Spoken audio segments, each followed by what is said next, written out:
শোনকাদি মনিগণ, তোমাদের যে প্রশ্ন, এই প্রশ্নের আমি এবার একটা একটা করে উত্তর দিয়ে যাব। তোমাদের প্রথম প্রশ্ন হলো, এই কলির যুগে মানুষরা প্রায় অল্পায়ু, মন্দ সুমন্দ মতয় মন্দ ভাগ্য রূপদ্রুত, কলহপ্রিয় অলস মন্দমতি ভাগ্যহীন এবং নিরন্তর রোগাদির দ্বারা জর্জরিত। তোমরা জিজ্ঞাসা করেছো আমাকে, সুত গোস্বামী বলছেন ওই নৈমিষারণ্যে এই মানবের মুক্তির উপায় কি? এই কলির জীবের মুক্তির উপায় কি? প্রথম প্রশ্ন, কলির জীব কি করলে উদ্ধার হবে? দ্বিতীয় প্রশ্ন, পরমেশ্বর ভগবান শ্রীকৃষ্ণের অবতার কত প্রকার এবং আবির্ভাব সমস্ত জীবের মঙ্গলের জন্য আমরা সেই বাসুদেবের লীলাসমূহ শ্রবণ করতে চাই। এ তোমাদের দ্বিতীয় প্রশ্ন। এইখান থেকেই ভাগবত শুরু হয়ে গেল। এই হলো প্রথম স্কন্ধ। সনকাদি মুনিগণকে বলছেন সুত গোস্বামী, উগ্রশ্রবা লোভ হর্ষণের পুত্র এই উগ্রশ্রবা সুত, এ কিন্তু ভাগবত পড়েছিল ওই ব্যাসদেবের কাছে। শুধু যে সুখদেব পড়েছে তা না, তিনিও ভাগবত শুনিয়েছিলেন ওই নৈমিষারণ্যে সনকাদি ঋষিবৃন্দ। বললেন ভগবানের লীলা সমূহ শ্রবণ করতে চাও, ঠিক আছে হবে। আর পরমেশ্বর ভগবান শ্রীকৃষ্ণ নিত্যধামে অন্তর্ধান রূপে অপ্রকট লীলায় প্রবেশ করলে সনাতন ধর্ম কার শরণাপন্ন হয়েছিল? এই তিনটি প্রশ্নের উত্তর আমি তোমাদের বলি। প্রথম প্রশ্নের উত্তর শোনো। কি প্রশ্ন? কলির জীবের উদ্ধার কি করে হবে? আয়ু তো কম। সত্য যুগের মানুষ 1 লক্ষ বছর বাঁচত। সত্য যুগের মানুষের পরমায়ু ছিল 1 লক্ষ বছর। ত্রেতা যুগের মানুষের পরমায়ু ছিল 10,000 বছর। দাপর যুগের মানুষের পরমায়ু ছিল 1000 বছর। এই একটা একটা করে শূন্য কমতে কমতে এই কলির জীবের এসে দাঁড়িয়েছে 100 বছর। তাও 100 বছর বেঁচে থাকা কিন্তু বড় কঠিন। খুব ভালো মন্দ না চলে পারে, কিন্তু 100 বছর থাকা যাবে না। ভালো মন্দ খেতে হবে তো। একজন বিজ্ঞানী ছিল, মাইকেল জ্যাকসন তার নাম। সে খুব ধনী। হ্যাঁ, তো চিন্তা করলো যে আমি 150 বছর বাঁচব। খুব ধনী ছিল, সিঙ্গার। তার মনে অভিলাষ আমি 150 বছর বাঁচবো। ঋষিরা বাঁচে তো 15 জন ডাক্তার সবসময় বাড়িতে রেখেছে। যে খাবারটা খেত আগে ল্যাবরেটরিতে পরীক্ষা হতো, টেস্ট করা হতো, তারপরে তাকে খাবার দেওয়া হতো। 15 জন ডাক্তার পয়সা দিয়ে রেখে দিয়েছিল বাড়িতে। আমার কখন কি রোগ হয় না হয়, মরে যায়, আমার অনেক পয়সা আছে, আমি 150 বছরই বাঁচব। এইভাবে জীবনযাপন করে। জল খেত, সেটা টেস্ট করার পরে জলটা তাকে দেওয়া হতো। খাবার দেওয়া হতো ওইভাবে, সুন্দর গৃহে রাখা হতো, খোলা পরিবেশে। বাঁচতে হবে 150 বছর। কিন্তু জানেন 50 বছরের বেশি বাঁচে।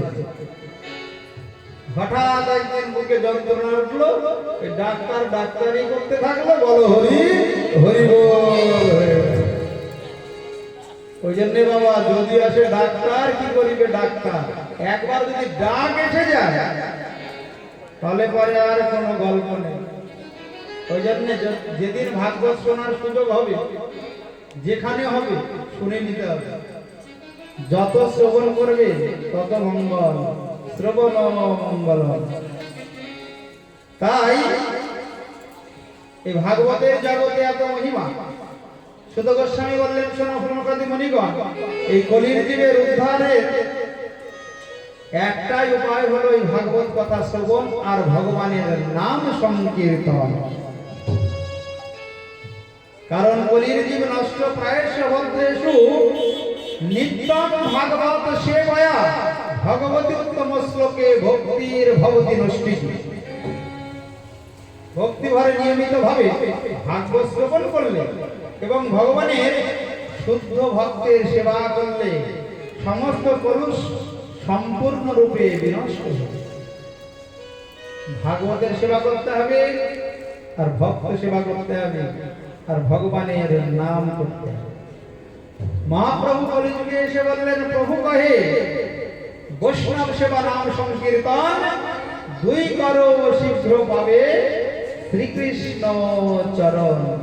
বল সচিনন্দন গৌর হরি কি তাই হরি বল মনে রে আমার চলো চলো নয়নে হাসি মাখা বদনে চলো চলো নয়নে হাসি মাখা বদনে আনন্দ কাননে মন ভ্রময়নিবার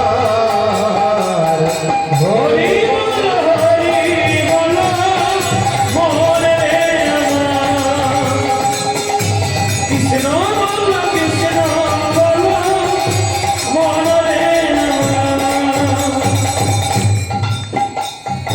তাই হরিনাম একমাত্র কলির জীবের উদ্ধারের উপায় আর ভাগবত কথা শ্রবণ। তাই ছলো ছলো নয়নে হাসি মাখা বদলে চলো চলো নয়নে হাসি মাখা বদনে আনন্দ গাননে মন ভ্রময়নিবার হরি বল মন রে আমার। মন কৃষ্ণ বল মন রে আমার। গতি নাই এ হরিনাম ছাড়া কণ্ঠ ভরিয়া গাওন হয়ে আত্মহারা। গতি নাই এই হরিনাম ছাড়া কণ্ঠ ভরিয়া হয়ে আত্মহারা। ওই দেখো শ্মশানে কি বালিশে ঘিরে ওই দেখো শ্মশানে জীবনী সিঁড়িতে জ্বলে গেছে মানবের কত অহংকার। হরি বল মন রে আমার। মন কৃষ্ণ বল মন রে আমার। তাই বলে দিবি হরিনাম ছাড়া জীবের কোনো গতি নেই। সাধু সঙ্গে কৃষ্ণ নাম এই মাত্র যাই সংসার জেনেতে আর কোনো বস্তু নাই। সাধু সঙ্গের আশ্রয় নিতে হবে আর এই হরিনাম সংকীর্তন এই হরি কথা শ্রবণ কীর্তন করতে হবে। সুত গোস্বামী বললেন, দেখো মুনিগণ, এছাড়া কলির জীবের কোনো উপায় নেই, কারণ আয়ু তো খুব কম, বেশি দিন আয়ু নাই, 100 বছর পর পরমায়ু, তো তার আবার কোনো সার্টিফিকেট নেই, গ্যারেন্টি নেই। তাই হরি কথা হরি গুণ কীর্তন ব্যতীত জীবে মঙ্গলের কোনো উপায় নেই। তাই হরি গুণ গাওরে মন, হরি গুণ গাওরে মন, কৃষ্ণ গুণ গাও, গাওরে মন হরে গাও, গাওরে হরি গুণ গাওরে মন, হরি গুণ গাওরে মন, কৃষ্ণ গুণ গাও, গাওরে মন হরে গাও, গাওরে মন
ভগবানের সেবায় লাগা দরকার। হরি নাম ভজ নাম জপ নাম কর জয়। আর নাম ছড়া করি জীবের করতে নাই রে আর। হরি নাম ভজ নাম জপ নাম করো সার। নাম ছাড়া কোটি জীবের গতি নাই রে আর। কৃষ্ণ নামে তুলয়নে কৃষ্ণ নামে দুলয়নে অশ্রু ঝরাও। গৌরে বদন হরে গা। গৌরে বাউ তুলে গা। গৌরে বদন হরে গা। গৌরে বাউ তুলে গা। হরি গুণ গাওরে মন, হরি গুণ গৌরে বদন। হরি গুণ গাওরে মন, কৃষ্ণ গুণ গাও। গৌরে বদন হরে গা।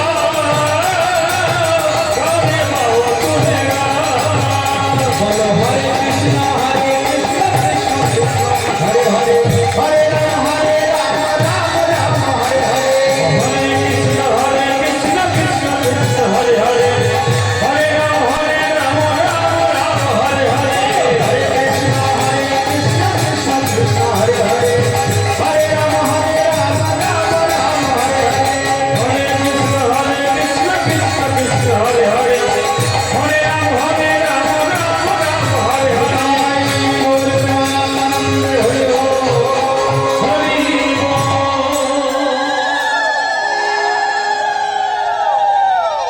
অনেকের একটা ঘুম ঘুম এসেছে, তাই মাঝে মধ্যে একটু গান গাইলে পরে ঘুমটাও চলে যায়।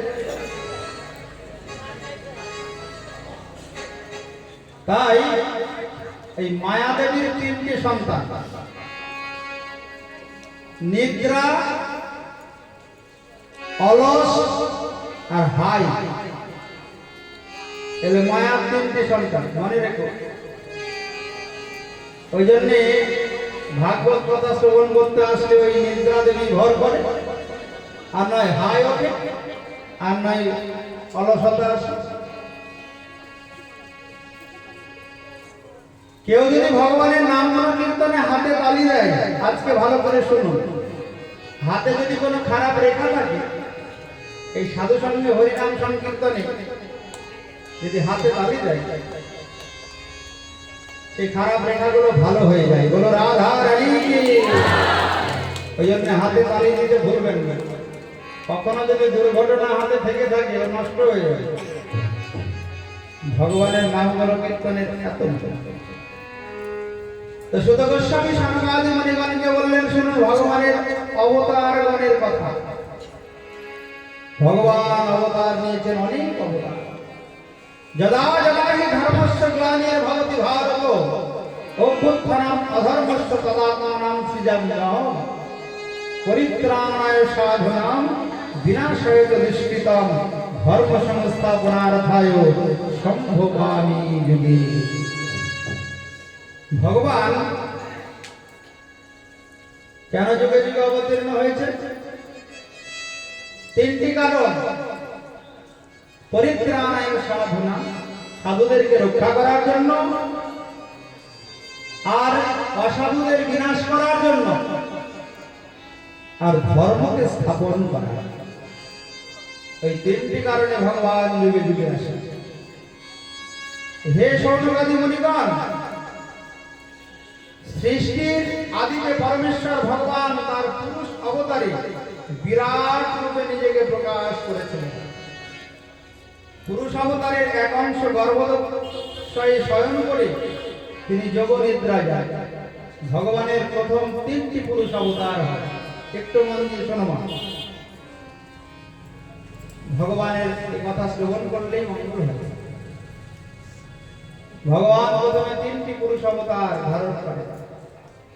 কারণদক্ষায় বিষ্ণু, গর্ভদক্ষায় বিষ্ণু, আর ক্ষীরোদক্ষায় বিষ্ণু। ওই যে গর্ভদক্ষায় বিষ্ণু, তার নাভি কমল থেকে ব্রহ্মার সৃষ্টি হল। নাভি থেকে একটা পদ্মফুল সৃষ্টি হলো, তার উপরে ব্রহ্মা জন্ম নিল। ওই যে পদ্মের নাল, ওই পদ্মের নালেই হলো চতুর্দশ ভুবন।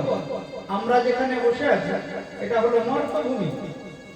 এর নিচে 7টা লোক আছে, উপরে 7টা লোক আছে। ওটাই হলো ওই ভগবান গর্ভদর্শী বিষ্ণুর নাভি থেকে যে পদ্মফুল সৃষ্টি হয়েছে, ওই পদ্মের নামেই হলো চতুর্দশ ভুবন। নিচের 7টা লোক কি কি? অতল, বিতল, সুতল, তলাতল, রসাতল, মহাতল, পাতাল। আর উপরের 7টা লোক ভূর, ভুবস্ব, মহ, জন, তপ, সত্য। এই চতুর্দশ ভুবন ভগবান ব্রহ্মাকে সৃষ্টি করলেন। কেন? না, এই সৃষ্টি বিস্তার করার জন্য। একা আনন্দ হয় না,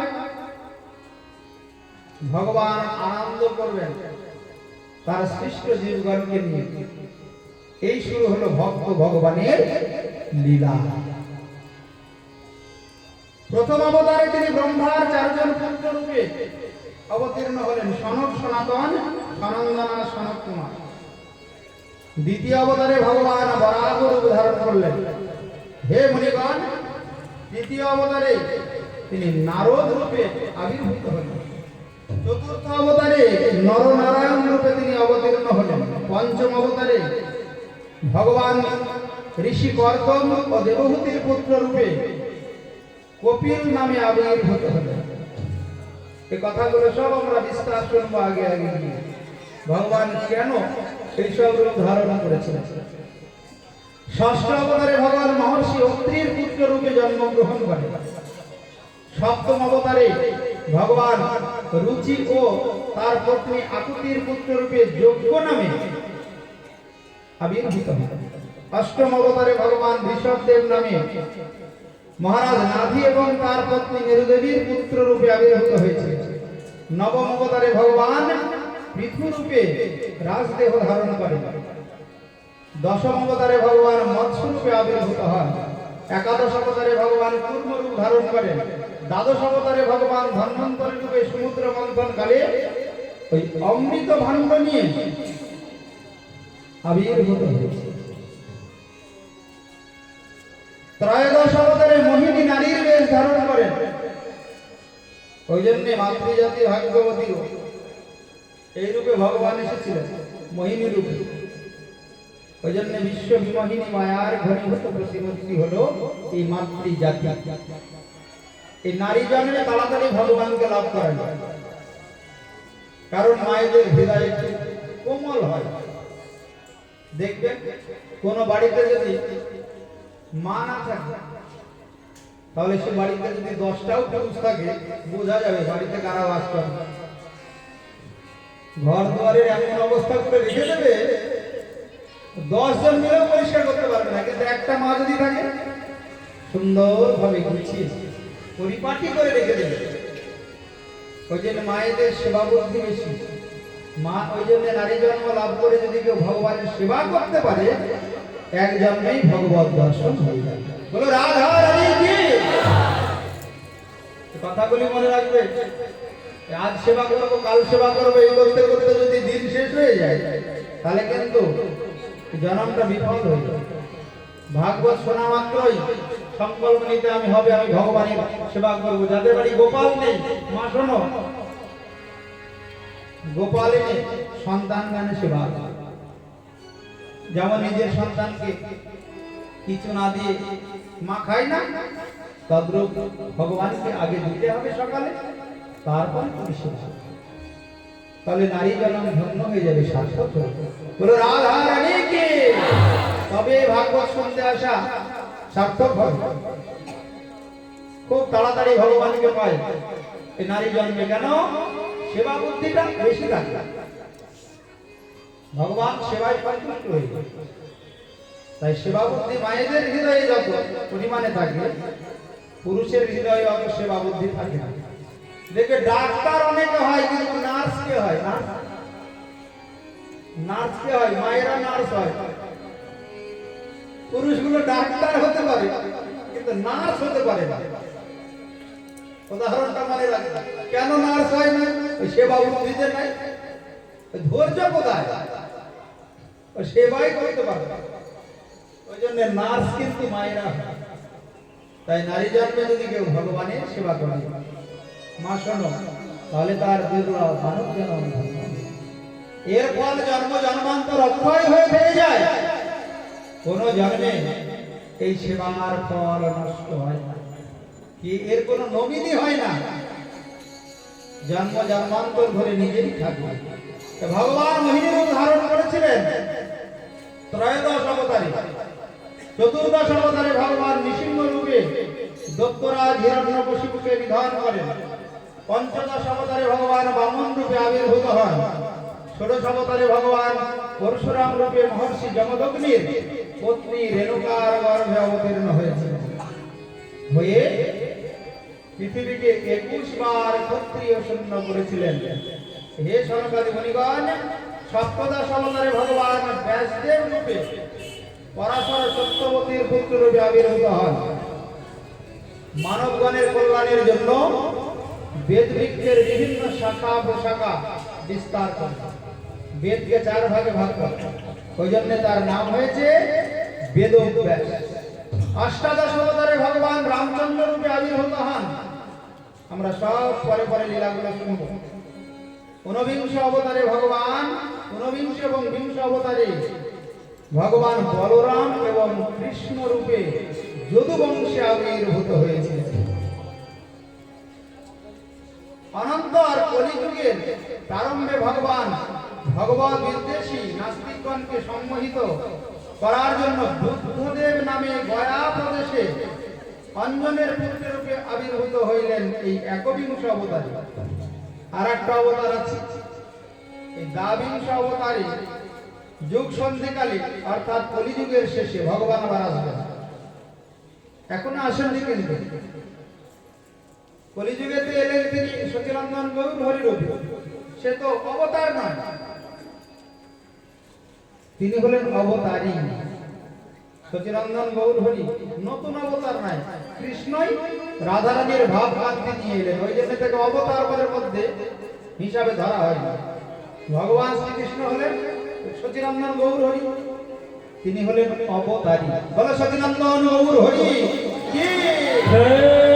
কিন্তু দেখো, সনকাদি মুনিগণ কলিযুগের অন্তে নৃপতিগণ যখন দস্যুপ্রায় হবে, তখন ভগবান কল্কি নামে সম্বল গ্রামে বিষ্ণু যশার গৃহে জন্মগ্রহণ করবেন।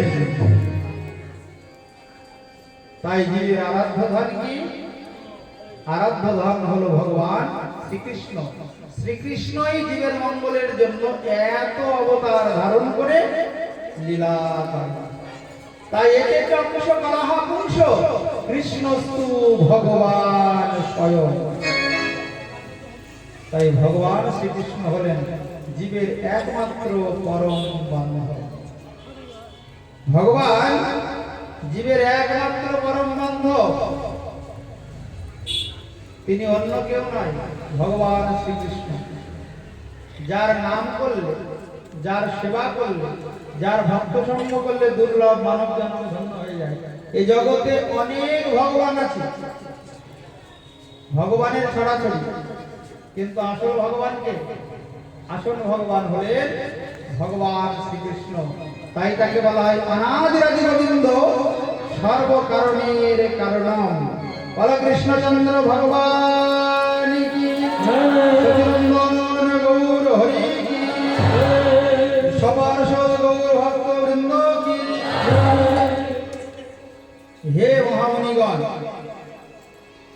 ভালো করে শুনুন, ভগবান শ্রীকৃষ্ণ কত করুণাময়, দয়াময়। ভজ ভজ হরি মন দৃঢ় করি, মুখে বলো তার নাম। সে যে ব্রজেন্দ্র নন্দন, গোপী প্রাণ ধন, ব্রজেন্দ্র নন্দন গোপী প্রাণ ধন, ভুবন মোহন সে। ভজ ভজ মন দৃঢ় করি, মুখে বলো তার নাম।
যাহার প্রতাপে ভুবন কাঁপে।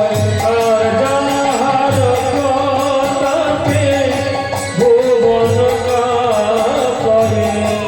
না জানি মরণে পাবে। ভজ ভজ হরি মন দৃঢ় করি মুখে বড় তার নাম। সে যে ব্রজেন্দ্রনান্দন গোপী প্রাণ জয় ব্রজেন্দ্রনাথ গোপী প্রণোধন।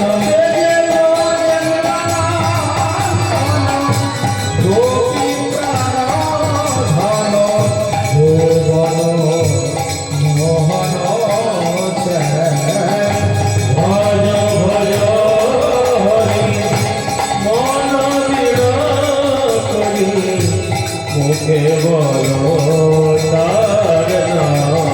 কৃষ্ণচন্দ্র ভগবান কি তারপরে ওই সুতমণি সনকাদি ঋষিগণকে বললেন, দেখুন ভগবান শ্রীকৃষ্ণ কত করুণাময়, কত দয়াময়। একবার কুরুক্ষেত্রে যুদ্ধে পরাজিত হয়ে দুর্যোধন বড় দুঃখে বসে আছে, বহু কষ্টে বিষণ্ণ বদনে একদিন বসে আছে। তো দুর্যোধনের মিত্র অশ্বত্থামা গিয়ে বলল, কি ব্যাপার মিত্র, এত বিষণ্ণ বদনে বসে আছো কেন? আরে পাণ্ডবরা জয়ী হয়েছে, আমরা পরাজিত হলাম, এই দুঃখ আমি ভুলতে পারি না। অশ্বত্থামা বললেন, দ্রোণাচার্যের পুত্র বলো দুর্যোধন, কি করলে তোমার এই দুঃখ দূর হবে? দুর্যোধন বললেন, একটা উপায় আছে, তুমি যদি পঞ্চ পাণ্ডবের মাথা কেটে আনতে পারো তাহলে পরে আমার সব দুঃখ দূর হবে। অশ্বত্থামা চিন্তা করলেন, এটা একটা ছোটখাটো ব্যাপার, এই 5 জনের মাথা কেটে আনা কোনো ব্যাপার? আমি কথা দিলাম, যে পঞ্চ পাণ্ডবের কাছে তুমি পরাজিত হয়েছে দুর্যোধন, আজকে রাত্রের মধ্যেই ওই পঞ্চ পাণ্ডবের মস্তক ছেদন করে আমি তোমার হস্তে উপহার দেব। এই বলে গিয়েছেন অশ্বত্থামা, পঞ্চ পাণ্ডবের মস্তক নিয়ে আসবেন। বিরাট ভুল হয়ে গেল। রাত্রের অন্ধকারে বুঝতে না পেরে পঞ্চ পাণ্ডব মনে করে দ্রৌপদীর 5টা পুত্র, ওই 5 পুত্রের মস্তক কেটে নিয়ে চলে এলেন। এনে দুর্যোধনের হাতে দিতেই দুর্যোধন দিকে বলে, সর্বনাশ, তুমি এত বড় কাণ্ড ঘটালে, এত বড় সর্বনাশ করলে, এ তো পাণ্ডব বংশে বাতি দেওয়ারও কেউ থাকবে না, প্রদীপ দেওয়ারও কেউ থাকবে না, বিরাট অন্যায় কাজ হয়েছে। যন্ত্রণা কাতর ওই দুর্যোধন চিন্তা করলেন, এই তো বড় বিপদ ঘটিয়েছে, তো যত দিন যাবে তত বিপদ বাড়বে। পরের দিন সকালে দ্রৌপদী দেখে একটা পুত্রেরও মস্তক নেই। রন্ধন করা শুরু করলেন, হাই হাই, এই সর্বনাশ আমার কে করেছে? অর্জুন সংবাদ শুনে ছুটে গিয়ে বললেন, দ্রৌপদী, আমি খুঁজে বের করব কে তোমার ওই পঞ্চপুত্রের মস্তক ছেদন করেছে, মাথা কেটেছে, আমি খুঁজে বের করব। ঠিক খুঁজে বের করলেন, ওই অশ্বত্থামার এই কাজ। সকালবেলা ওই দ্রৌপদী রন্ধন করছেন দেখে ভীমও আসলেন। ভীম এসে বললেন, কোনো চিন্তা নেই, আমি আছি, যে এই মানে অন্যায় কাজ করেছে এই আততায়ীকে উপযুক্ত শিক্ষা দেব। এই যে আজকে সূর্য উঠেছে আকাশে, সূর্য অস্ত যাওয়ার পূর্বে আমি ওই আততায়ীকে ধরে নিয়ে আসবো তোমার সামনে। দ্রৌপদী, তুমি চিন্তা করো না, তুমি যেমন খুশি তেমন ভাবে তাকে শাস্তি দেবে। এইবার অর্জুন চললেন ধরতে, অশ্বত্থামাকে ধরে নিয়ে এলেন, কিন্তু দ্রৌপদী বললেন, ব্রহ্মবন্ধ বধার হরণ, বলছে ব্রাহ্মণ আবার গুরুপুত্র। অর্জুনকে বললেন তোমার তো গুরুদেবের পুত্র আবার ব্রাহ্মণ, ব্রাহ্মণকে যদি হত্যা করা হয়, বধ করা হয়, প্রহার করা হয়, মহা মহা অপরাধ হয়। আবার তোমার গুরুপুত্র দ্রোণাচার্যের পুত্র, অর্জুন তো দ্রোণাচার্যের কাছে অস্ত্র শিক্ষা লাভ করেছে, গুরুপুত্রকে তুমি কি করে বধ করবে? ওই জন্য একটু আগে বলেছি না, মায়েদের হৃদয় একটু কোমল হয়, মায়েরা তাড়াতাড়ি ক্ষমা করে দিতে পারে। অর্জুন করেছে বিপদে, তুমি বলো কি যে তোমার পাঁচটা পুত্রের মাথা কেটেছে, মস্তক ছেদন করেছে, তাকে তুমি ছেড়ে দেবে? শোনো, তোমার হাতে আমি অস্ত্র দিচ্ছি, ওই অস্ত্র দ্বারা, ধারালো অস্ত্র দ্বারা অশ্বত্থামার মাথাটা তুমি কাটো, কেটে তার মাথার উপরে চরণ রেখে তুমি চরণ ধৌত করবে, তবে আমি শান্তি পাবো। দ্রৌপদী বললেন হবে না, এটা আমার পক্ষে সম্ভব না, সম্ভব নয়। তাহলে এই যে আততায়ী, এই শাস্তি হবে কি করে? বললো কৃষ্ণ যা করবে তাই। এবার কৃষ্ণের কাছে খবর গেল, কৃষ্ণ হলেন বিচারক। কৃষ্ণ এসে বললেন আততায়ী বধার হনম ব্রহ্মবন্ধু নহন্তব্য। দেখুন বিচারকের কি কাজ, বলছেন যে আততায়ী এত বড় ঘৃণিত কর্ম করেছে, অন্যায় করেছে, তাকে বধ করাই উচিত, শ্রীকৃষ্ণের বিচার। কিন্তু আবার ব্রাহ্মণকে বধ করা উচিত। ভগবান শ্রীকৃষ্ণ তো সবগুলি রক্ষা করে, আততায়ী বধার হনম আর ব্রহ্মবন্ধু নহন্তব্য। তাহলে এখন কি হবে? কি করলে উপযুক্ত শাস্তি দেওয়া হবে? তো কৃষ্ণ বললেন একটা কাজ করা যায়, ওই ব্রাহ্মণের যদি মস্তক মুন্ডন করে দেওয়া হয় সবার সামনে, ওটা কিন্তু মৃত্যুর সমান, তো মস্তক মুন্ডন করে দাও, দিয়ে ছেড়ে দাও। দ্রৌপদীও মেনে নিলেন। এইবার পঞ্চপাণ্ডব তারা কি করলেন? ওই মাথা মস্তক মুন্ডন করে দিলেন সবার সামনে অশ্বত্থামা। হয়ে গেল অশ্বত্থামার রাগ। এই রাগে অশ্বত্থামা কি করলেন? অর্জুনের পুত্র অভিমন্যু, অভিমন্যুর পুত্র পরীক্ষিত যখন অভিমন্যুর পত্নী উত্তরার গর্ভে, তখন অশ্বত্থামা মনে করলেন আমি এমন একটা ব্রহ্মাস্ত্র নিক্ষেপ করব, এই পাণ্ডব বলে প্রদীপ দেওয়ার কেউ থাকবে। এই বলে ব্রহ্মাস্ত্র নিক্ষেপ করেছেন অশ্বত্থামা, ওই প্রতিশোধ নেওয়ার জন্য। আমার মস্তক মুন্ডন করে দিয়েছে। এবার যেই ব্রহ্মাস্ত্র নিক্ষেপ করেছে ভগবান, বলেন ভক্ত বৎসল, উত্তরা শরণ নিচ্ছেন ভগবানের চরণে, পাহি পাহি মাম, তুমি আমায় রক্ষা করো, রক্ষা করো। তুমি ছাড়া এই জগতে রক্ষা কর্তা কেউ নাই। তুমি যদি রক্ষা না করো প্রভু, তাহলে কিন্তু কেউ রক্ষা পাবে না। রাখে হরি মারে কে। ভগবান হলেন শরণাগত বৎসল। উত্তরা যখনই ভগবানের চরণে শরণ নিলেন, ভগবান শ্রীকৃষ্ণ নিজে উত্তরার গর্ভে প্রবেশ করেছিলেন অঙ্গুষ্ঠ পরিমাণ রূপ ধারণ করে। যে ভগবান মা যশোদার উদরে বাস করেননি, আবির্ভূত হয়েছেন, দেবকীর উদরে বসবাস করেননি, আবির্ভূত হয়েছেন কংসের কারাগারে, সেই ভগবান ভক্তকে রক্ষা করার জন্য উত্তরার গর্ভে প্রবেশ করেছেন। ওই জন্য ভগবান হলেন ভক্ত বৎসল, শরণাগত বৎসল। ভগবানের চরণে কেউ যদি একবার শরণ নিতে পারে বাবা, তার দুর্লভ মানব জন্ম ধন্য। বলা কৃষ্ণচন্দ্র ভগবান কি জয়। ওই ব্রহ্মাস্ত্র থেকে রক্ষা করেছিলেন পরীক্ষিতকে। তাই বিষ্ণু রাতি দদাতি, ওই জন্য পরীক্ষিতের এক নাম হলো বিষ্ণু রাত। ভগবান শ্রীকৃষ্ণ রক্ষা করেছিলেন বলে মাতৃগর্ভে দেখা হয়েছে। জন্ম নিয়ে যাকে দেখে তাকেই ভালো করে পরীক্ষা করেন, এই কি আমার সেই পদ্ম পলাশ লোচন শ্রীহরি, যাকে আমি মাতৃগর্ভে দর্শন পেয়েছিলাম, এই কি আমার সেই? এভাবে যাকে দেখে তাকেই পরীক্ষা করে। ওই পরীক্ষা করতে করতে নাম হয়ে গেল পরীক্ষিত মহারাজ। বলো পরীক্ষিত মহারাজ কি। পাণ্ডবগণ চিন্তা করলেন পরীক্ষিত বড় হয়েছে, পরীক্ষিতকে আমরা হস্তিনাপুরের রাজা করব, আর ইন্দ্রপ্রস্থের রাজা করব কাকে? এই কৃষ্ণের নাতি বজ্রনাথ।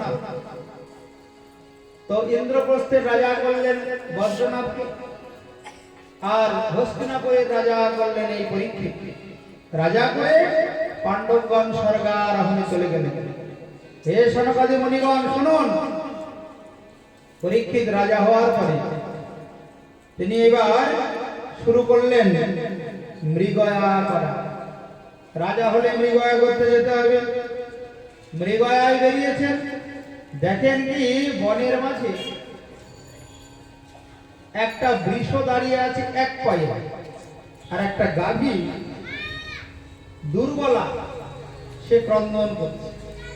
একটা গাভী খুব দুর্বলা, সে ক্রন্দন করছে, আর একটা পায়ে দাঁড়িয়ে আছে একটা বৃষ, আর এক রাজবেশধারী এক ব্যক্তিকে দুজনকেই প্রহার করছে। রাজবেশধারী এক সূত্রাধম একটি শীর্ণকায়া গাভীকে ওই একটি একপদযুক্ত বৃষকে দণ্ডাঘাত করছে। পরীক্ষিত দেখছেন মৃগয়া করতে গিয়ে চিন্তা করলেন সর্বনাশ, আমার রাজ্যে এরকম অনাচার। আরে গাভী তো ধরিত্রী দেবী, গাভীর প্রত্যেকটা লোমকূপে এক একটা ব্রহ্মাণ্ডের নিবাস।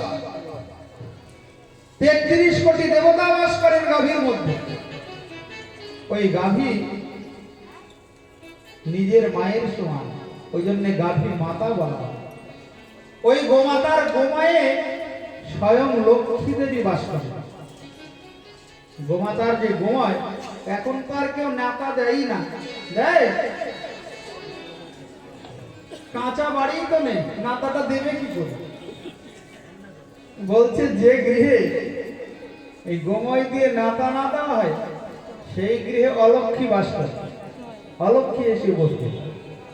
আর যে গৃহে সকালবেলায় নিত্য গোবর ছড়া দেওয়া হয়, সেই গৃহে লক্ষ্মীর নিবাস হয়। বলো রাধা রানী কি। অন্তত একটু গোবর যদি আশেপাশে থাকে, সকালবেলা একটু ছড়াতে হবে দুয়ারের সামনে। কলকাতার মায়েরা কি আর হাত দেবে? কিন্তু জানো মা, ওই গোময়ে লক্ষ্মী দেবীর বাসস্থান। লক্ষ্মী দেবী বাস করেন ওই গোমাতার গোময়। তো পরীক্ষিত চিন্তা করলেন কে এই সূত্রাধম যে ওই রকম এক পায়ে দাঁড়িয়ে আছে, যে বৃষ তাকে প্রহার করছে আর ওই গোমাতাকে প্রহার করছে। কাছে গিয়ে বললেন, এই তুমি এভাবে প্রহার করছো কেন? আর এরা কারা? গোমাতার কাছে গিয়ে জিজ্ঞাসা করলেন, তুমি কে? গোমাতা বললেন, আমি হলাম ধরিত্রী দেবী। আর এক পায়ে দাঁড়িয়ে আছে এই বাকে? তো বৃষ বললেন, আমি ধর্ম, সাক্ষাৎ ধর্ম। আমার সত্যযুগে 4টে পা ছিল,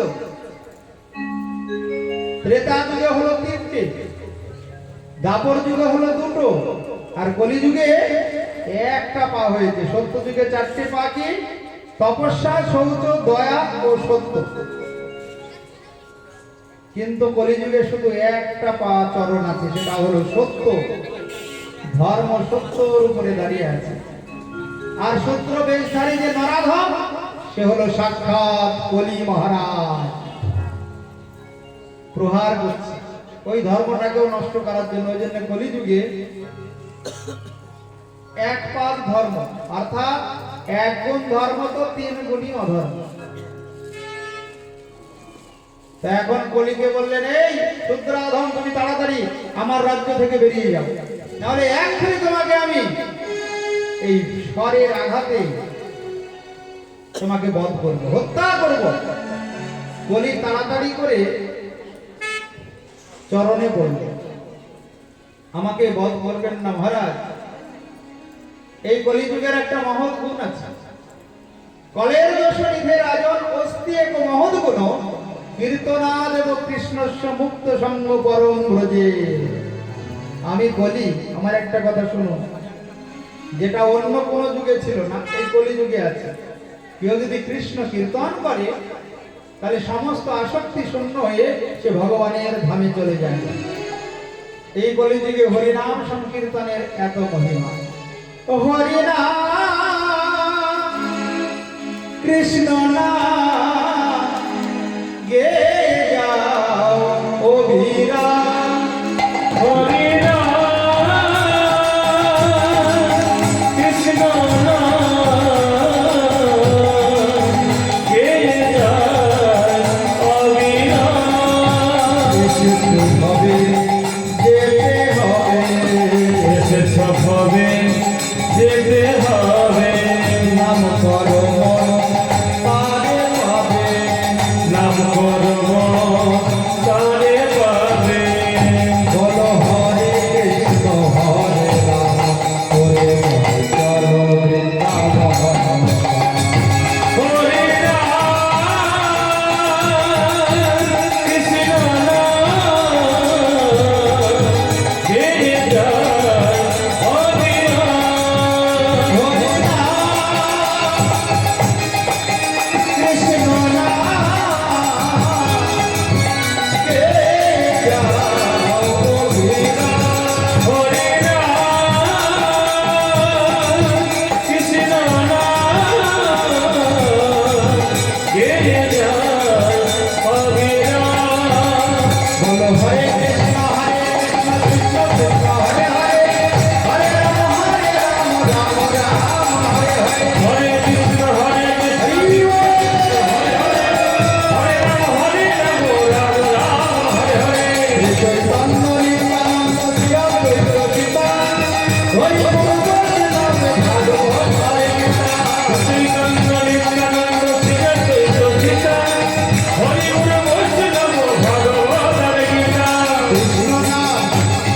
কৃষ্ণ নাম পুরুষোত্তম, মায়া হয় অন্ধকার, যাহা কৃষ্ণ তাহা নাই মায়ার অধিকার। কৃষ্ণ নাম দুর্য সমমায়া হয় অন্ধকার, যা কৃষ্ণ তাহা নাই মায়ার অধিকার। হরি নাম কৃষ্ণ নাম গে যাও অভিরাম। হরি রাম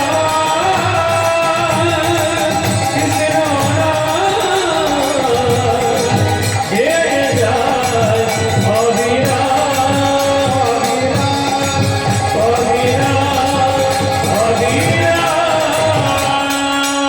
কৃষ্ণচন্দ্র ভগবান কি জয়। সচিদানন্দ গৌর হরি কি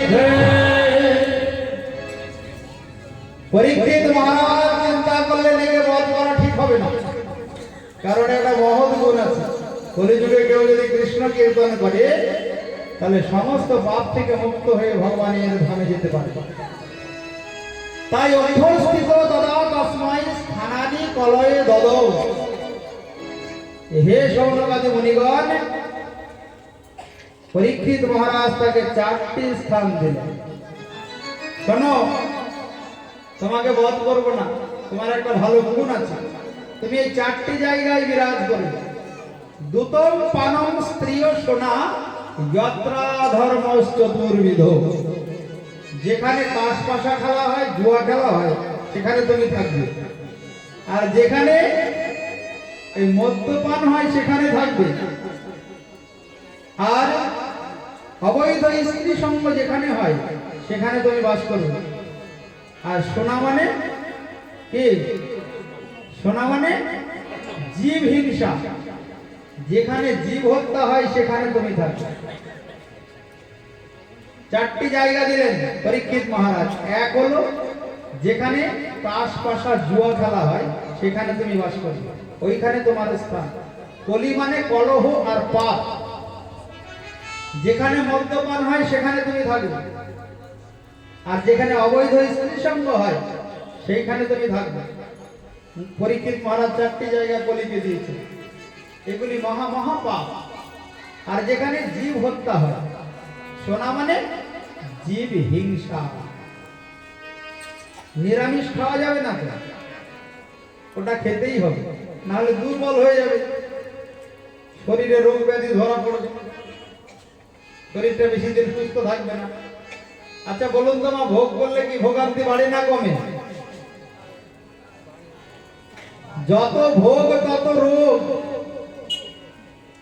ও খাওয়ার আগেও খরচা বেশি, খাওয়ার পরেও খরচা বেশি। কেন? খাওয়ার পরে তো বদ হজম হয়, তারপরে হজম হচ্ছে না ঠিক মতো, আবার ওষুধ কিনতে হবে। তাই খাওয়ার আগেও খরচা, খাওয়ার পরেও খরচা। কিন্তু তুমি যদি ভগবানের প্রসাদ পাও, খাওয়ার আগে বেশি খরচা নেই। ওই আলু সিদ্ধ ডালের একটা সবজি হলে হয়ে যাবে, আর অনায়াসে হজম হয়ে যাবে। হজমের ট্যাবলেট খেতে হবে না, খরচা নেই। আর যদি কি কথাটা ঠিক না ভুল বলুন, যারা ওইগুলি খায় তাদের খাওয়ার আগেও খরচা বেশি, অনেক দাম, আবার খাওয়ার খরচা পরেও খরচা, ওষুধ কিনতে হবে। ওই জন্যে ওইখানে কলির স্থান, ওইখানে কলি বাস করে। ওই জন্য আগেও পয়সা লাগে, পরেও পয়সা লাগে। বলো রাধা রানী কি? এই 4টি জায়গা দিলেন এই কলি মহারাজকে, পরীক্ষিত মহারাজ। কলি বলছে আমাকে কৃপা করে আর একটা জায়গা দেন। পুনশ্চ জাত মানায় জাত রূপম অদাত প্রভু। হে মুনিগণ, ওই কলি তখন, এই পরীক্ষিত মহারাজ তখন কলির প্রার্থনায় আর একটা জায়গা দিয়েছিলেন। ওই জন্য 5টা জায়গা হলো কলির। শেষ জায়গাটা কোথায়? জাত রূপ মানে সোনা, সুবর্ণ, গোল্ড, আর অবৈধ উপায়ে উপার্জিত ধন। ওই সোনার মুকুট পরে গিয়েছে মৃগয়াগত্যে পরীক্ষিত মহারাজ। হঠাৎ জল পিপাসা পেয়ে যায়, সামনে দেখে মুনির আশ্রম। মুনির কাছে গিয়ে বললেন, মুনিবর আমায় একটু জল দেন। ওই মুনি শ্রেষ্ঠ শ্রমিক মুনি ধ্যানস্থ অবস্থায় থাকার কারণে তার কথা শ্রবণ করতে পারলেন না, শুনতে পেলেন না। দেহে তো মন নেই। ক্রোধিত হয়ে অহংকারী পরীক্ষিত, ওই যে মাথায় আছে সোনার মুকুট, কলি ওখানে ভর করেছে। ওই জন্য দেখবেন কেউ যদি সোনার গহনা বেশি পরে না, অহংকার হয়ে যায়। কি গো মা, হয় না? একজন গিয়েছে সবজি কিনতে, বুঝলেন? এই গল্পটা মনে রাখবেন। সবজি কিনতে গিয়েছে তো অনেক কষ্টে একটা ওই এইখানে সোনার কি পড়ে, বাজু বলে, তো বাজু পড়ে গেছে সোনার এই সবজি কিনতে। তো অনেক কষ্টে তো বাজুটা তৈরি করেছে, জামা দিয়ে ঢাকা থাকলে কি করে হবে, জামাটাকে তুলেছে, তুলে এইখানে বাজুটা পড়ে গেছে সবজি কিনতে। তো সবজিওয়ালার কাছে গিয়ে বলছে, এই কত দাম, কত দাম, মানে ওই সোনার ওইটা দেখাচ্ছে। সবজিওয়ালার কাছেও আছে সোনার আংটি, সেও সবজি বিক্রি করে সোনার আংটি তৈরি করেছে।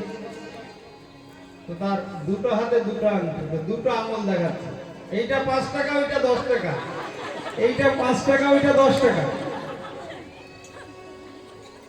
আর ও চিন্তা করছে তোমার থেকে তো আমার বেশি সোনা। জামাটা একদম উপর দিকে তুলে এরকম ভাবে হাত ঘোরাচ্ছে আর বলছে। ওই জন্য সোনা পড়লে পরে অহংকারী হয়, ওখানে কলির স্থান। ওই জন্য বৈষ্ণব বেশ ধারণ করতে বললেন মহাপ্রভু। কণ্ঠে তুলসীর মালা আর ললাটে তিলক, কোনো ভয় নেই।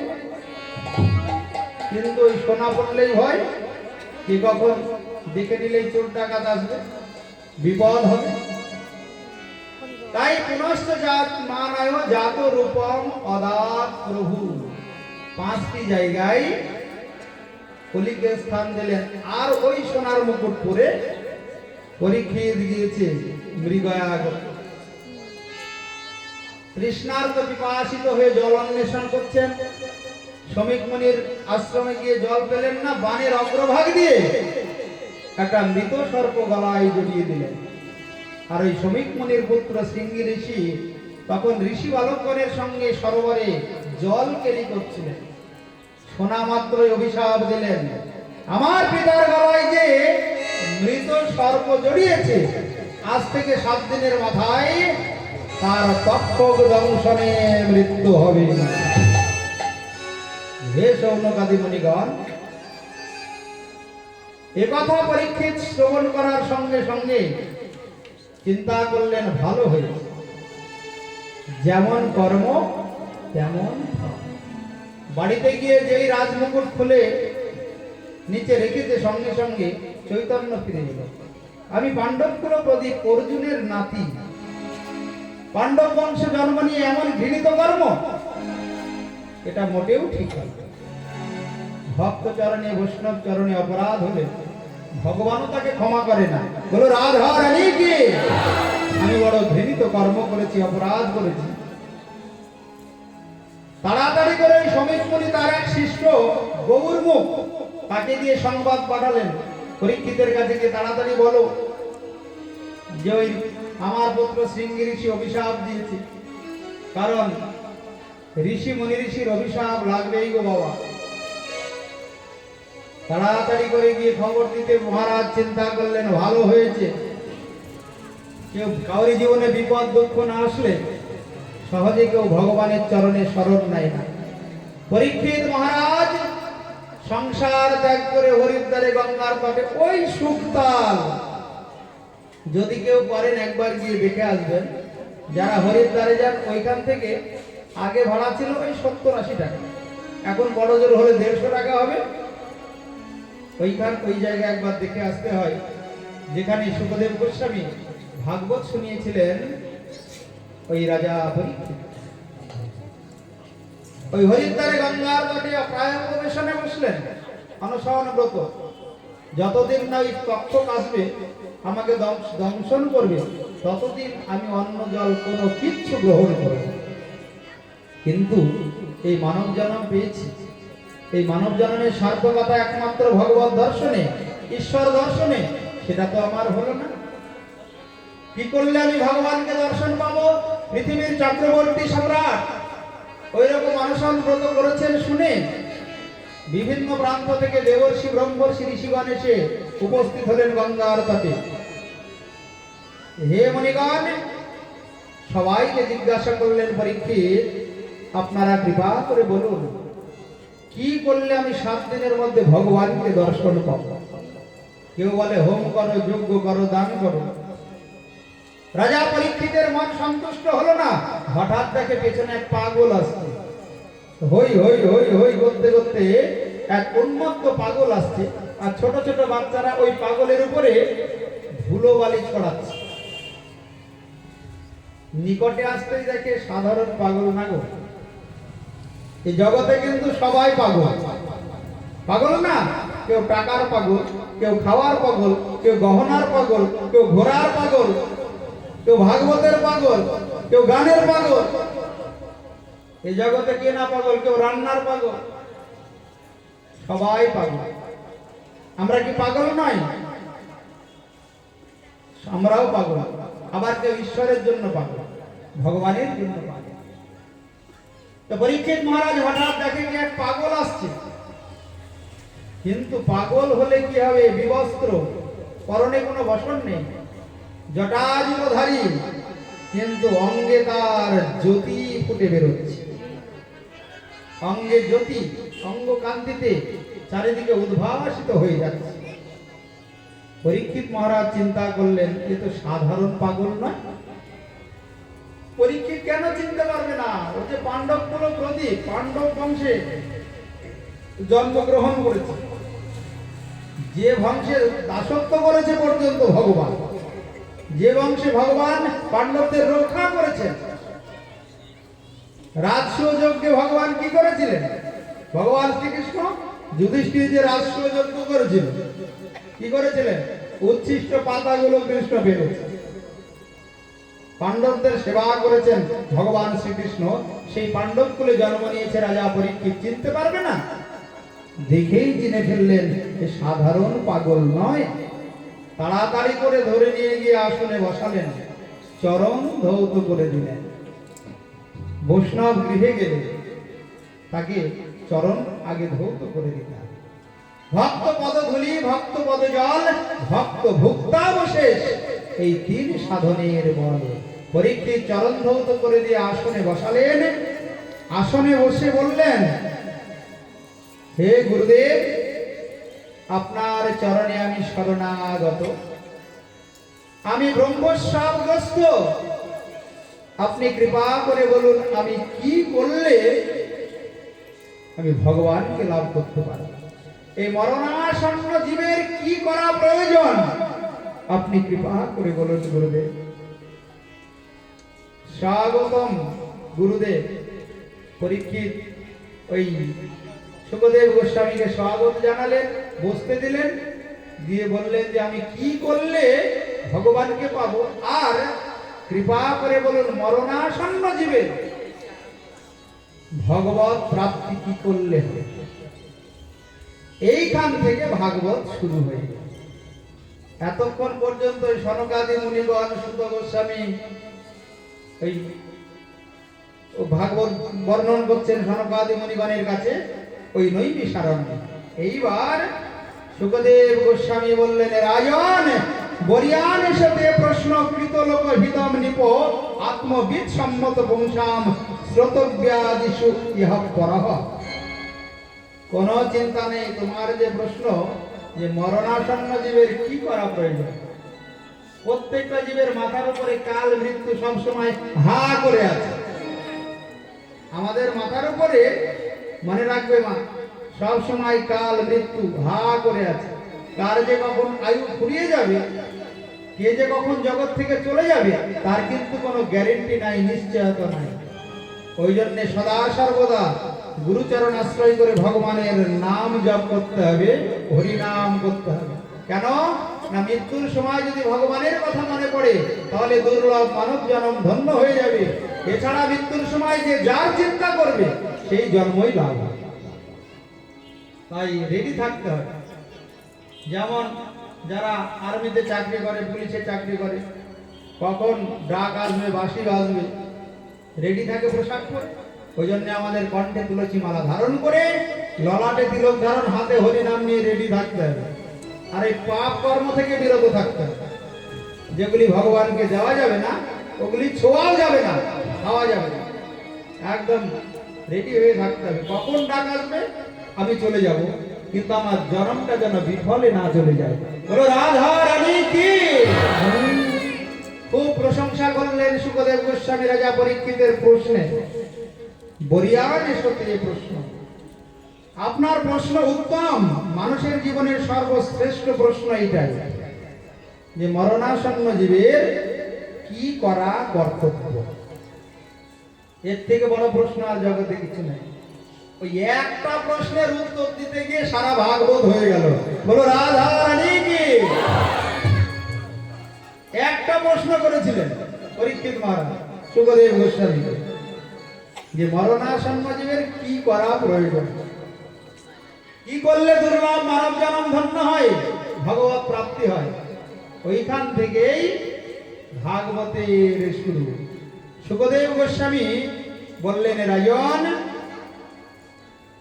এই আপনার পিতামহ অর্জুন স্বয়ং গোবিন্দকে সখা রূপে পেয়ে অনেক প্রশ্ন তিনি জিজ্ঞাসা করেছিলেন গীতায়, কিন্তু এই শেষ প্রশ্নটা জিজ্ঞাসা করতে বুঝি তার খেয়াল ছিল না।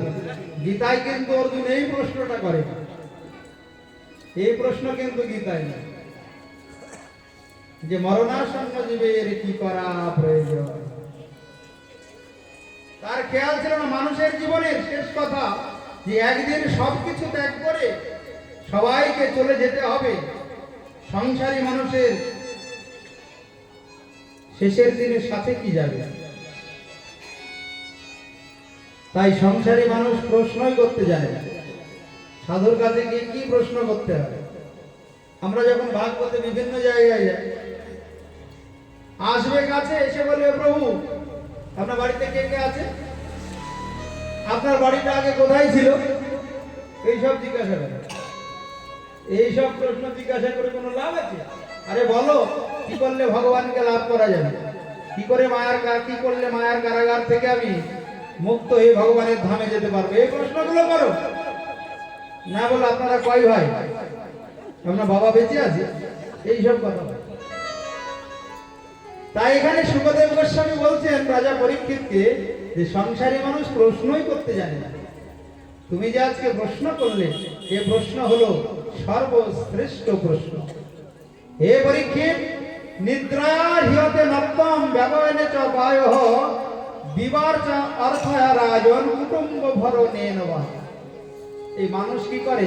দিন রাত কষ্ট করে নিজের উদর পূর্তির জন্য, শুধু খাওয়া ঘুমানো আর বংশ বিস্তারের জন্য।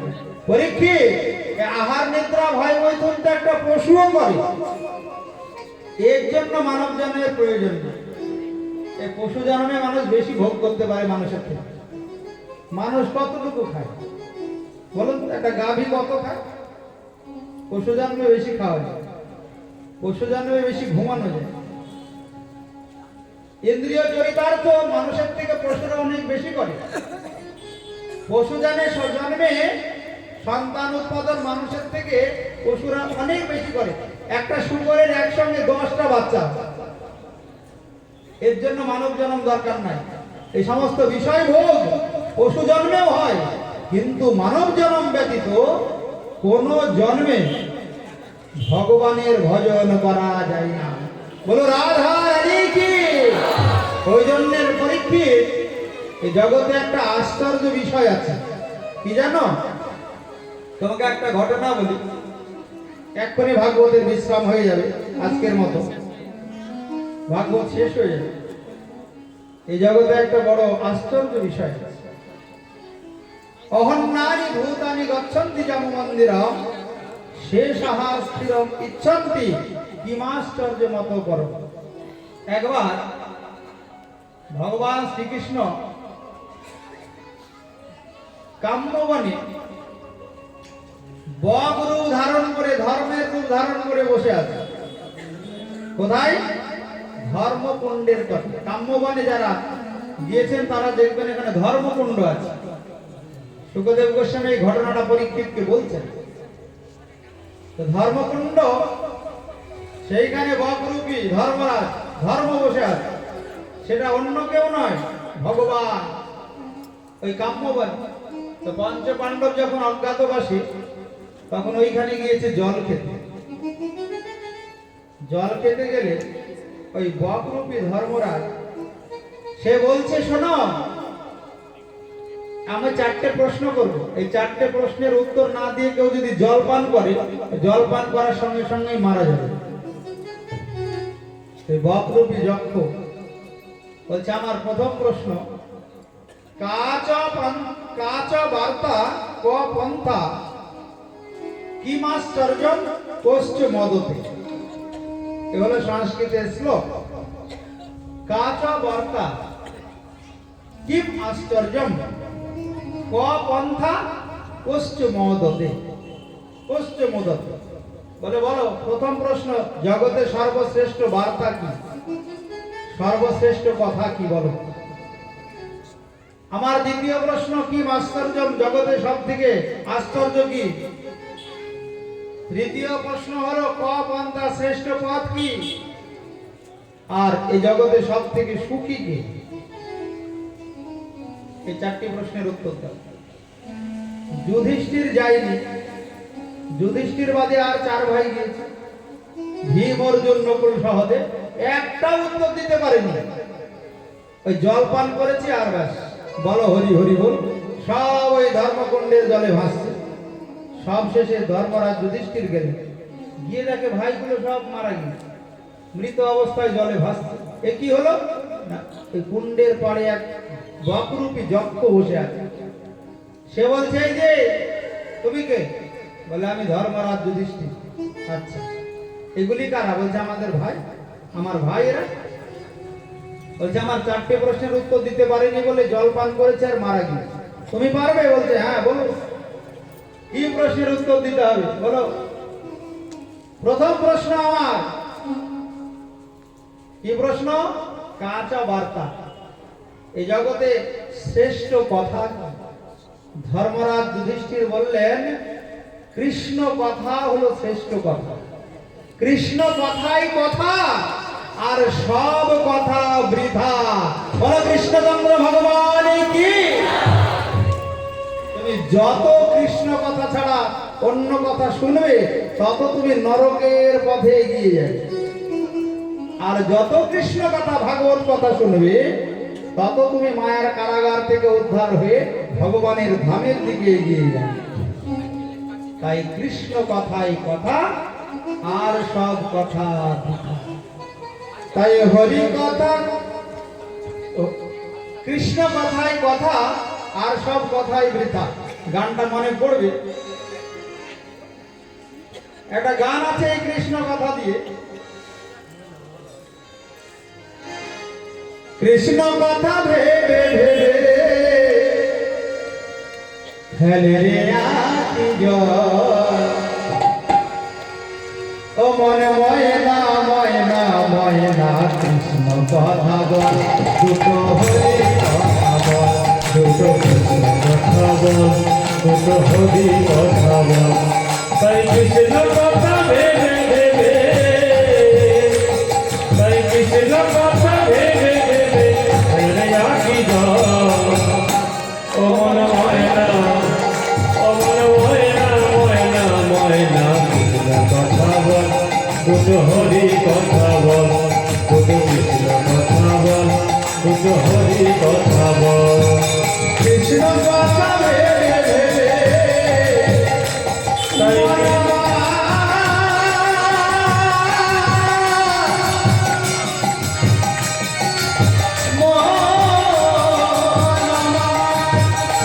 তাই কৃষ্ণ কথা ভেবে ভেবে ফেলে রে আখি জল। মনে ময়না ময়না ময়না কৃষ্ণ কথা বল, দুটো হরি কৃষ্ণ কথা বল, দুটো হরি কথা বল, কৃষ্ণ কথা বল, দুটো হরি কথা বল, কৃষ্ণ কথা বল, দুটো হরি কথা বল। বলো কৃষ্ণচন্দ্র ভগবান কি? আরো দুটো কলি, গান গাইতে গেলে যে সময় শেষ হয়ে যাবে, আরো অল্প একটু বাকি আছে, আবার কালকে গান হবে। পুরো গানটা গাইবো। কৃষ্ণ কথা ভেবে ভেবে এখনই ক্লাস ফেলে রে আখি জল, ও মন ময়না ময়না কৃষ্ণ কথা বল, দুটো হরি তাই কৃষ্ণ কথা ভেবে ভেবে, তাই কৃষ্ণ কথা ভেবে ভেবে ফেলছে নয়ন জল। অমন ময়না, অমন ময়না ময়না ময়না কৃষ্ণ কথা বল, দুটো হরি কথা বল, দুটো কৃষ্ণ কথা বল, দুটো হরি কথা বল। ওরে টাকা পয়সা জমিদারি সবই যে তোরে রবে পড়ে, তাই টাকা পয়সা জমিদারি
মুখে বলো কৃষ্ণ হরে, তুমি যাবে যেদিন ভবপালে,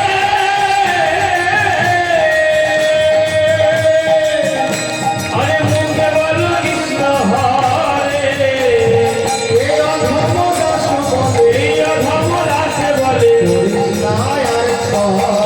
অমর ময়না, অমর ময়না, ময়না ময়না কথা বল, শুদ্ধ হরি কথা বল, শুদ্ধ কৃষ্ণ কথা বল, শুদ্ধ হরি কথা বল।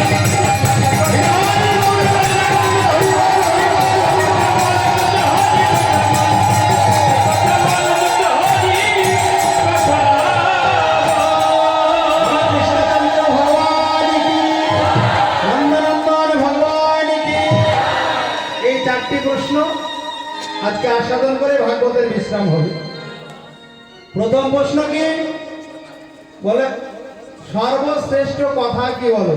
যুধিষ্ঠির উত্তর দিয়ে দিলেন কৃষ্ণ কথা হলো সর্বশ্রেষ্ঠ কথা, যত শ্রবণ করবে যত শুনবে তত লাভ। ওই জন্যে যেদিন কৃষ্ণ কথা শ্রবণ হয় সেদিনকে বলা হয় সুদিন, আর যেদিন ভাগবত কথা কৃষ্ণ কথা শ্রবণ না হয় সেদিনকে বলা হয় দুর্দিন। বলো তোমার দ্বিতীয় প্রশ্ন কি? বলে আমার দ্বিতীয় প্রশ্ন, কাঁচা বর্তা কি আশ্চর্য? এ জগতে আশ্চর্য কি বলো? যুধিষ্ঠির মহারাজ বললেন, দ্বিতীয় প্রশ্নের উত্তর শোনো,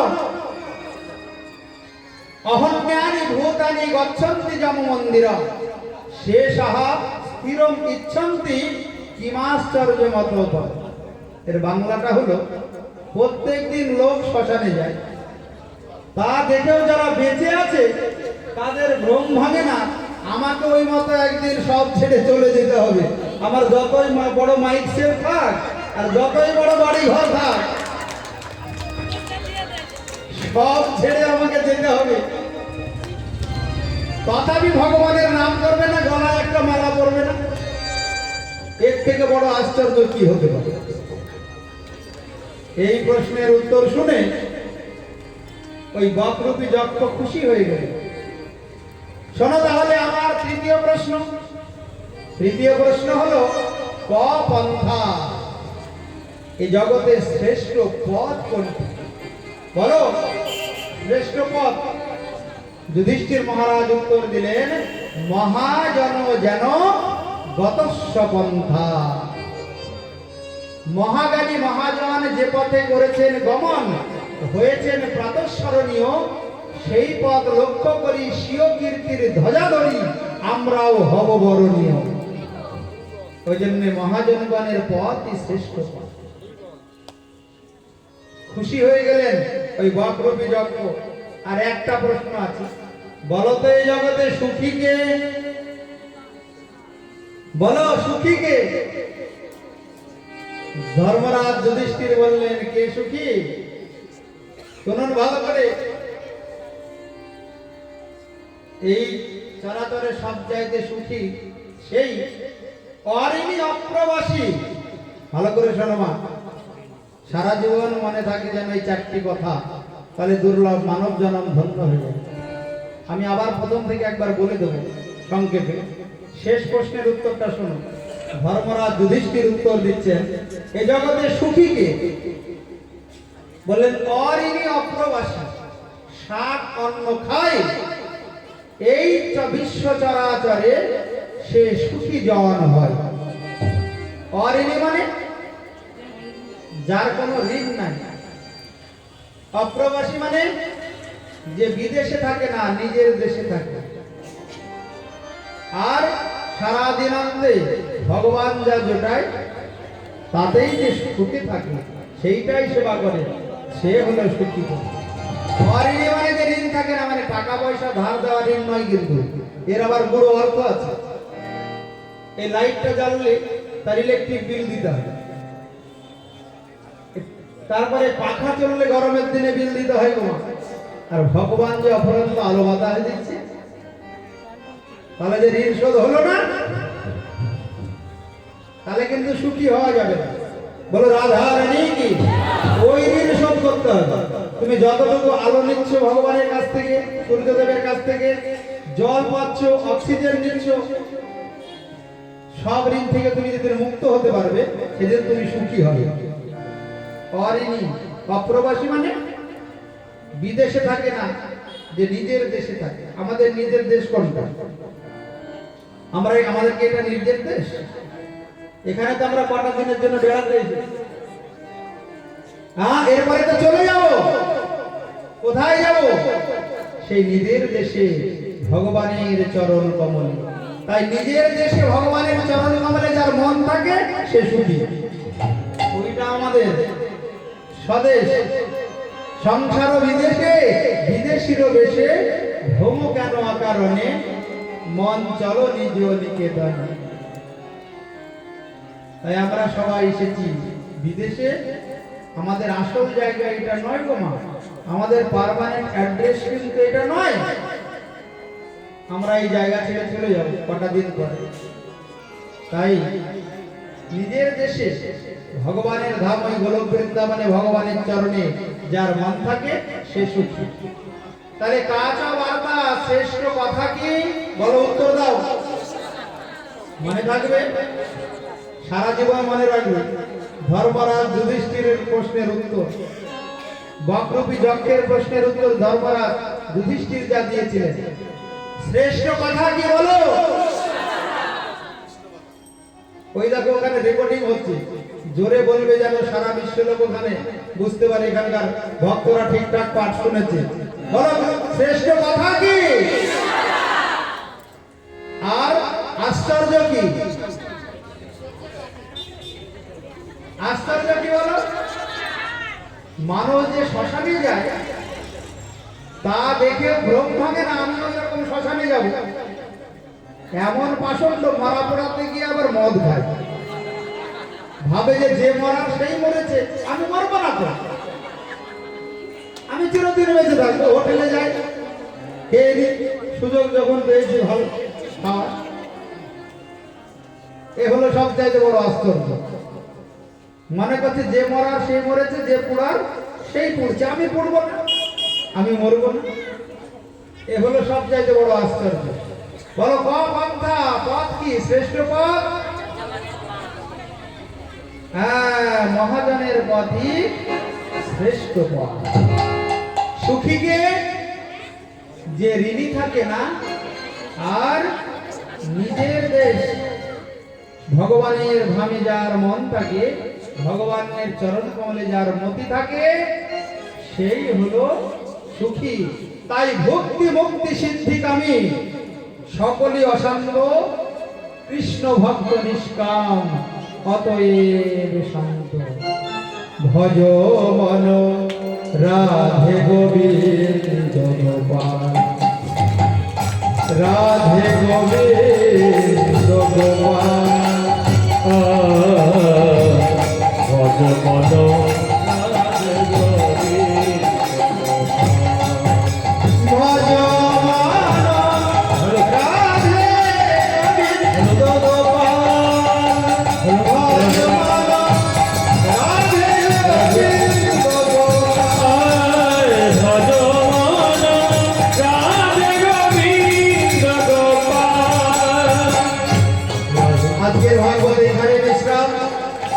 কালকে আরো খুব সুন্দর প্রসঙ্গ আসছে, ভালো ভালো কথা। সুখদেব গোস্বামী যেভাবে রাজা পরীক্ষিতকে শোনাবেন সেইভাবে আমরা কালকে আস্বাদন করব।